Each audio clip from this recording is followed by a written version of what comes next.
안녕하세요, 성도님들. 오늘 말씀 묵상 나눠보도록 하겠습니다. 오늘의 본문은 열왕기상 13장 1절에서 10절까지의 말씀입니다. 오늘 본문 가운데는 여로보암의 금송아지 예배 처소, 거기에 있는 제단에 대한 심판의 내용이 등장하고 있습니다. 여로보암이 어제 봤다시피 이스라엘의 남쪽과 북쪽에 베델과 단에 송아지 두 개의 우상을 설치했다라는 것을 보지 않았습니까? 거기가 하나님이 있는 예배 처소다라고 이야기를 했고, 거기다가 하나님의 예배의 성막처럼 어떤 장소를 만들어서 제단을 만들어서 하나님께 예배하게 했다라는 것을 우리가 보았습니다. 이 여로보암의 예배는 하나님께서 기뻐하지 않으시는 예배였으며, 하나님께서 결국 북이스라엘 가운데 심판을 불러오는 예배였다. 이것이 말씀의 핵심이었죠. 하나님은 이것을 꾸짖으시기 위하여서 오늘 말씀 가운데 하나님의 사람이라고 불리고 있는 선지자를 보냅니다. 그 선지자는 남쪽에 있는 남유다에서 그 북이스라엘 세겜까지 넘어가서 세겜이 아니라 베델까지 넘어가서 베델에 있는 그 처소에서 예배 처소 제단 앞에 금송아지 단 앞에 심판의 말씀을 선포했다. 오늘 말씀은 그것을 이야기해 주고 있습니다. 선지자가 선포한 것은 크게 두 가지였습니다. 첫 번째는 무엇입니까? 이 제단은 부정한 제단이기 때문에 하나님이 예배를 받지 않으신다라는 것이죠.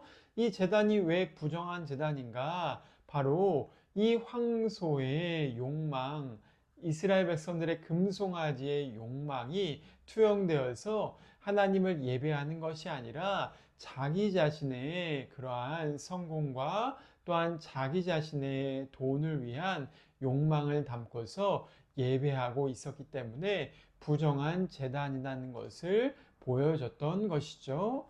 그렇게 이 하나님의 선지자는 예언을 합니다. 뭐라고 예언합니까? 한 왕, 다윗의 자손에서 요시아라고 이름한 한 왕이 일어날 것인데 그가 이 제단을 허물 것이다. 이 제단을 무너뜨릴 것이다 라고 예언을 하죠. 요시아가 정말 나중에 남유다의 왕으로 출현해서 나중에 이 제단을 부정하게 하고 무너뜨린다는 것도 예언의 성취에 이루어져 있습니다. 열왕기 하 23장에는 이러한 예언이 이루어져 있으며 실제로 성취된 것을 성경이 보여주고 있죠. 어찌됐든 어떻게 이 제단을 허문다라고 얘기합니까? 제단뿐만이 아니라 이 제단을 위해서 봉사했던 제사장들, 그들의 뼈와 가루를 제단에 흩뿌리고 부정하게 만들고 봉사했던 사람들과 제단 모두를 헐어버린다는 것을 예언해 놓고 있습니다. 이것이 첫 번째 예언이었습니다. 두 번째, 하나님의 사람은 또 무엇을 예언했습니까? 그것은 이 제단이 지금 그것이 나중에 성취되는 것을 미리 징조로서 보여주기 위해서 제단에 지금 하나님께서 무너뜨리시는 그 역사를 일으키십니다. 오늘 말씀 가운데 보니까 징조가 나오죠. 3절 말씀 가운데 보니까 제단이 갈라지고 그 위에 재가 쏟아지리라 라고 예언합니다. 정말로 이 선지자의 말씀에 예언이 말이 떨어지자마자 제단이 갈라지고 그리고 재가 흩뿌려졌다는 것을 성경이 보여주고 있습니다. 이러한 두 가지의 예언 후에 요시아 왕이 제 제단을 부정하게 하고 완전히 허물 것이라는 예언, 또한 지금도 징조로서 하나님이 받지 않으시는 부정한 예배를 나타내기 위해서 제단을 허물 것이라는 그 징조의 말씀이 선포된 것입니다.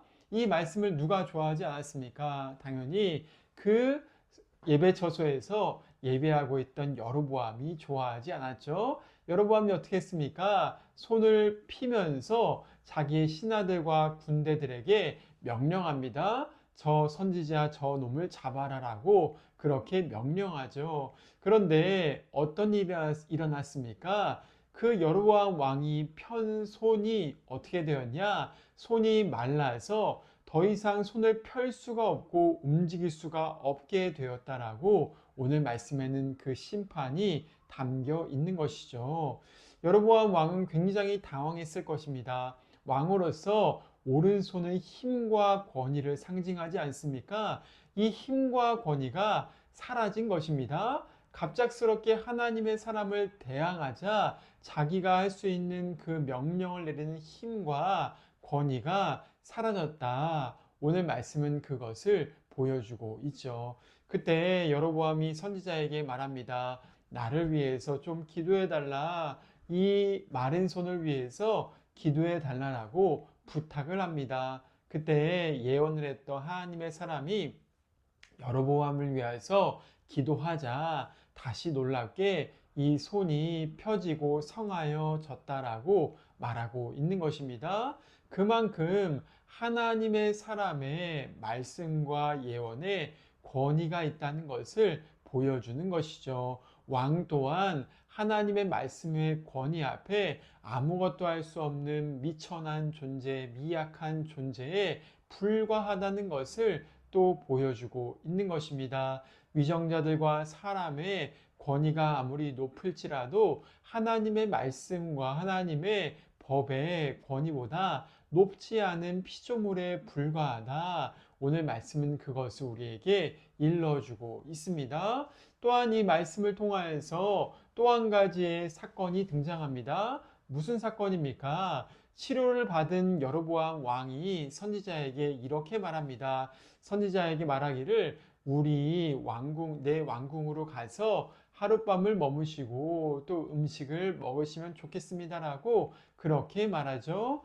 여로보암 왕은 아마 선지자를 잘 대접해서 자기에게 임한 또한 자기의 왕궁과 이 제단에 임한 심판의 예언을 철회해 보려고 했던 것 같습니다. 또한 이 심판의 예언을 어떻게 하면은 선지자의 마음을 풀어서 바꿔볼까? 그렇게 마음에 아마 욕망을 품고 있었던 것 같죠. 어떻게 보면은 유혹이고 어떻게 보면은 여로보암의 자기의 욕망의 투영인 것입니다. 그는 선지자를 초청해서 자기의 왕권을 강화하기 위해 자기 집에 와라, 왕궁에 와라라고 요청했습니다.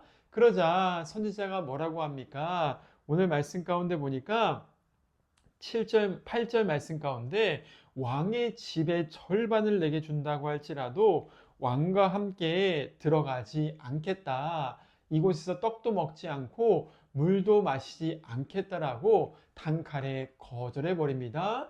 선지자는 왕궁에 있는 절반의 부와 명예를 준다고 해도 하나님의 말씀을 내가 선포한 것을 버리는 그러한 어리석음을 범하지 않겠다라고 말하고 있습니다. 또 어떻게 말합니까? 하나님께서 자기에게 이런 재단이 허물어지는 예언을 주실 때 당부를 줬다고 합니다. 어떤 당부입니까? 9절 말씀 가운데 떡도 먹지 말고 물도 마시지 말고 왔던 길로 되돌아가지 말라라고 그렇게 말하는 것이죠. 하나님께서는 이미 선지자에게 당부하셨습니다. 여로보암의 왕권과 그 도시의 화려한 세겜의 그 화려한 것들과 그들의 부와 그 우상숭배 제단과 어울릴 것이 없다라고 그렇게 단칼에 명령을 주셨습니다. 선지자는 그 말씀을 따라서 자기가 왔던 베델까지 왔던 그 길에서 단숨이 돌이켜서 자기의 왔던 길인 유다로 돌아갔다라고 말하고 있습니다. 여기서 우리가 알 수 있는 것은 무엇입니까? 하나님의 말씀을 지키는 사람들은 세상과 타협하지 말아야 한다는 것을 일러주고 있는 것입니다. 우리는 세상과 적당히 타협하고 하나님의 말씀도 적당히 지키는 그렇게 양다리를 걸칠 수 있을 거라고 생각하면서 신앙생활 때가 있습니다. 오늘 말씀의 선지자는 그런 것들을 허용해 주지 않는다. 또한 그런 것들은 오히려 세상에게 하나님의 말씀을 뒤섞어 놓는 어리석음을 보여줄 수밖에 없다라고 말하고 있는 것입니다. 세상 사람들과 어울리면서 적당히 세상과 어울리면서 세상 사람들에게 하나님의 말씀이 뭐 지켜도 되고 안 지켜도 되는 부분도 있어라고 보여줄 때 그것은 하나님의 명예가 떨어진다는 것을 오늘 말씀은 우리에게 일러주고 있는 것이죠. 하나님의 사람은 그것들을 보여주지 않기 위해서 엄미하게 딱 결정하고 그 결단과 함께 자기가 왔던 길로 되돌아가지 않았다. 베델에 어울리지 않았다라고 말하고 있습니다. 오늘 우리의 마음은 어디에 있습니까? 적당히 세상과 어울려서 거룩함에는 관심이 없고 내 인생의 적당한 욕망과 세상적인 쾌락과 하나님의 뜻과 반대되는 그런 것들에 타협하는 신앙의 모습이 있지는 않습니까? 주님은 그런 것들을 내가 절연하고 청산하라고 말하고 있습니다. 하나님의 백성들은 죄와 어울릴 수 없고 우상과 어울릴 수 없는 자들이다라고 오늘 말씀을 우리에게 일러주고 있는 것입니다. 이 말은 물론 세상과 동떨어져서 수도원에 살란 말이 아닙니다. 그런 말은 아니죠. 우리는 세상 가운데 살면서 오히려 세상 속에서 하나님 말씀대로만 사는 빛과 거룩함과 소금의 역할을 하는 존재가 되어야 된다. 하나님의 뜻을 보여주는 그런 거룩한 존재가 되어야 한다라고 말하고 있는 것입니다. 우리 마음에 정말 하나님께 참되게 예배하는 제단이 세워져 있습니까? 십자가의 제단, 우리 자신을 하나님께 드리는 그러한 거룩한 예배의 제단이 있습니까? 그런 사람들은 세상과 타협하는 것이 아니라 예수님의 십자가의 능력 가운데서 그분의 말씀의 길, 그분의 기뻐하시는 뜻의 길, 그분께 영광 돌리는 그 길을 따라간다 말하는 것이죠. 주님도 말씀하지 않으셨습니까? 좁은 길로 주님을 따라라. 좁은 길에 들어가기를 힘쓰라 라고 말씀하시죠. 넓은 길은 넓은 길은 넓어서 사람들이 많이 가지만은 멸망에 이를 수밖에 없다라고 하시고 있으십니다. 우리가 정말 이러한 하나님의 말씀의 길, 좁은 문이지만은 정말 영생이 있고 생명이 있는 그 길 가운데 설 수 있기를 주님의 이름으로 축원을 드립니다. 그러할 때 우리의 마음 가운데 주님이 우리 삶을 책임지시며 주님이 우리 삶 가운데 영적인 기쁨과 평강과 하나님의 말씀 가운데서 복을 주는 놀라우신 은혜를 허락하여 주실 것입니다. 오늘도 여로보암의 길, 우상숭배의 길에서 돌이켜서 주님을 기쁘시게 하는 성도, 주님과 함께 하나님 말씀을 순종하고 따라가는 성도, 그러한 인생이 될 수 있기를 주님의 이름으로 간절히 소원합니다. 함께 기도하시겠습니다. 하나님 아버지 감사합니다. 오늘도 함께 묵상을 우리 마음 가운데 새기게 하심을 감사합니다. 우리의 삶이 예수 그리스도의 그 십자가를 주목하고 따라갈 수 있도록 도와주시옵소서.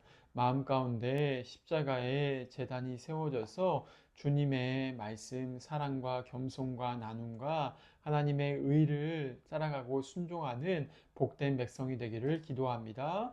우리를 통하여서 하나님 말씀에 순종하는 일을 통하여서 주님의 거룩한 빛이 비치는 통로가 되기를 기도하오니 역사하여 주시옵소서. 여로보암처럼 하나님 세상 가운데 적당히 타협하고 세상이 기뻐하는 그러한 탐욕과 만몬과 탐욕의 정욕 가운데 휩싸여서 악한 죄를 범하는 재단을 쌓지 않도록 도와주시옵소서. 그런 재단이 부정한 것을 알고 허물으시는 하나님의 그 역사를 바라보면서 우리의 인생에도 그 모든 것들을 허물 수 있는, 죄를 허물 수 있는 역사를, 은혜를 허락하여 주시옵소서. 오늘 하루도 주님께서 우리 삶 가운데 은혜와 복을 채워주시기를 기도하며 감사드리며 예수님의 이름으로 기도드립니다. 아멘. 오늘 하루도 평안하세요.